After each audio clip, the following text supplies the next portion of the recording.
Hello friends, welcome back to channel. आज का हमारा टॉपिक है methods of preparing cash budget. Last video में हमने समझा था कि कैश बजट क्या होता है और इसकी इम्पोर्टेंस क्या होती है, ठीक है। और आज हम डिस्कस करेंगे कि इसको प्रिपेयर करने के क्या डिफरेंट मेथड्स हैं। टोटल हम 3 मेथड डिस्कस करेंगे।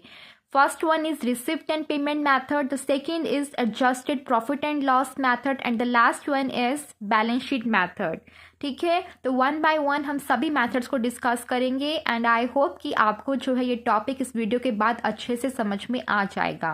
तो स्टार्ट करते हैं। सबसे पहला जो मेथड यहाँ पर लिखा है वो है रिसिप्ट एंड पेमेंट मेथड।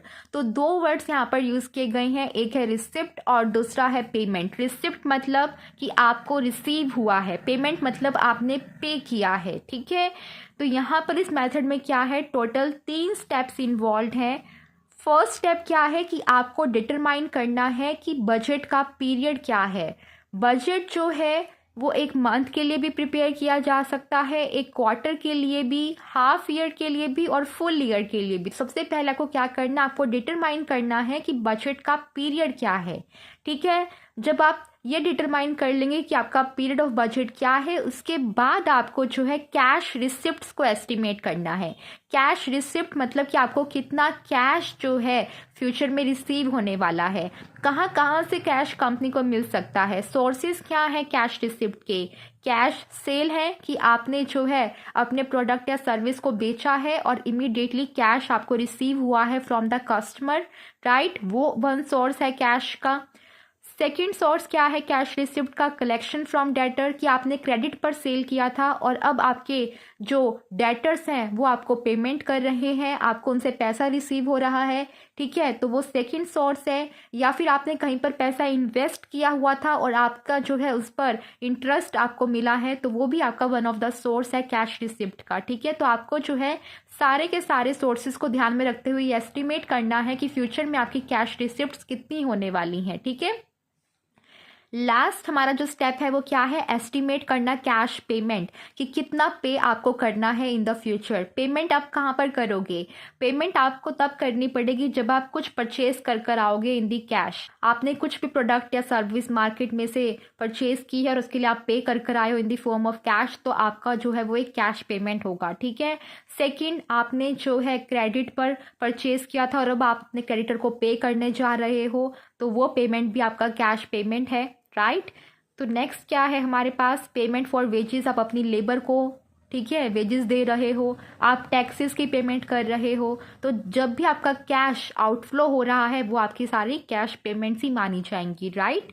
तो अब हमारे पास जब हमने तीनों स्टेप्स कंप्लीट कर लिए, तो अब इन तीनों स्टेप में हम क्या कर सकते हैं, at the end of the completion of all this 3 steps में पता चल जाएगा कि हमारे बिजनेस में कैश की रिक्वायरमेंट कितनी है। जैसा कि यहाँ इस फॉर्मूले में लिखा है कि क्लोजिंग कैश बैलेंस जानने के लिए कंपनी क्या कर सकती है, अपने ओपनिंग कैश बैलेंस में कैश रिसिप्ट को ऐड कर सकती है और कैश पेमेंट को डिडक्ट कर सकती है। इससे कंपनी को पता चल जाएगा कि इसका क्लोजिंग कैश बैलेंस कितना होने वाला है, ठीक है। तो ये था हमारा पहला method, that is receipt and payment method, ठीक है। Very easy, I hope so कि आपको समझ में आया होगा। सेकंड जो मेथड है उसकी तरफ मूव करते हैं। सेकंड मेथड हमारे पास क्या लिखा है, adjusted profit and loss method. Adjusted profit and loss method में क्या होता है, adjusted profit and loss method में सबसे पहले जो है एक forecasted profit and loss account बनाया जाता है, ठीक है।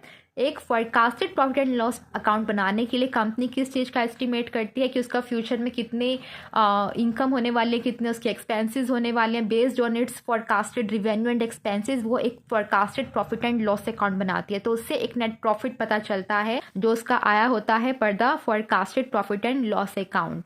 तो उस नेट प्रॉफिट को जब कंपनी एडजस्ट कर लेती है by making some additions and deletions from this net profit amount, तो उसे पता चल जाएगा कि कैश रिक्वायरमेंट कितनी है, ठीक है।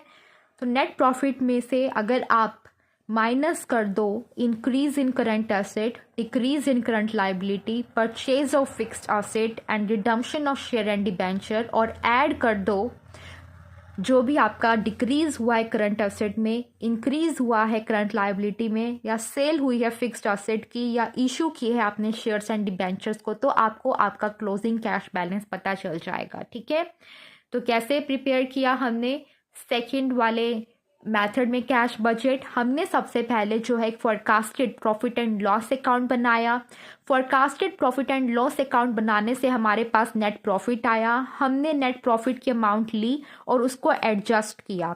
कैसे एडजस्ट किया? हमने उसमें कुछ ऐड किया और कुछ उसमें से माइनस किया। सो ऐड हमने क्या किया? ऐड हमने वो सारे अमाउंट किए जो आपके कैश बैलेंस को इंक्रीज कर रहे हैं, और रिड्यूस हमने वो सारे अमाउंट किए जिससे आपका कैश बैलेंस जो है रिड्यूस हो रहा है। अब जब आप सेल करोगे फिक्स्ड एसेट की तो उससे कैश क्या होगा? बिजनेस में आएगा, तो आपने वो ऐड बैक किया। अब आप जब इशू करोगे शेयर्स एंड डिबेंचर्स को तो कैश बिजनेस में आएगा, तो आपने ऐड बैक किया।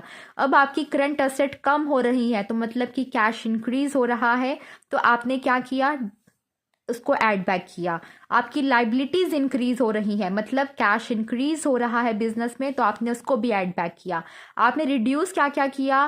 नेट प्रॉफिट के अमाउंट में से आपने वो सब डिडक्ट किया जिसमें आपका कैश कम हो रहा है। अगर आपकी करंट एसेट बढ़ रही है मतलब कैश रिड्यूस हो रहा है।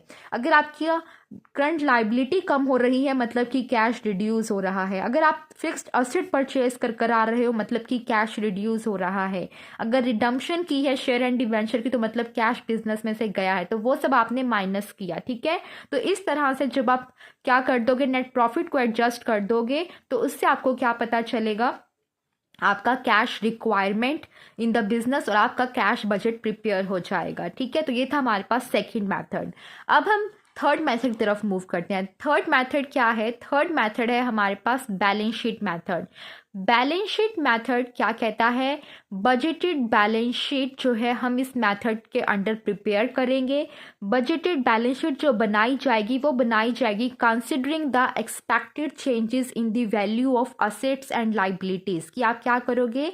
आप जो है कंसिडर करोगे कि क्या क्या चेंजेस आ सकते हैं एसेट्स और लाइबिलिटीज की वैल्यू में इन द फ्यूचर, और उससे आप एक बजटेड बैलेंस शीट बनाओगे। बट यहाँ पर जो ध्यान रखना है कि बजटेड बैलेंस शीट बनाते वक्त आपने किन किन एसेट को इग्नोर करना है। आपने कैश और बैंक बैलेंस को कंसिडर नहीं करना है। ठीक है, कैश और बैंक बैलेंस को छोड़ के बाकी जितनी भी आपकी एसेट लाइबिलिटीज हैं उन सबको आपको कंसीडर करना है। ठीक है, बट कैश और बैंक बैलेंस को नहीं करना है। तो जब आपने अपने एसेट और लाइबिलिटी को कंसिडर कर लिया कि उनकी वैल्यू में क्या क्या चेंजेस आ सकते हैं, उसके बाद आप कंपैरिजन करोगे लाइबिलिटीज का और एसेट्स का। अगर लाइबिलिटीज आपकी ज़्यादा हैं एसेट से तो मतलब आपका जो है कैश बैलेंस एक्सेस में रहने वाला है। अगर आपकी लाइबिलिटीज कम है बजटेड एसेट से तो इसका मतलब है कि कैश की जो है बिजनेस में शॉर्टेज होने वाली है। ठीक है, तो ये था हमारे पास last method of preparation of the cash budget.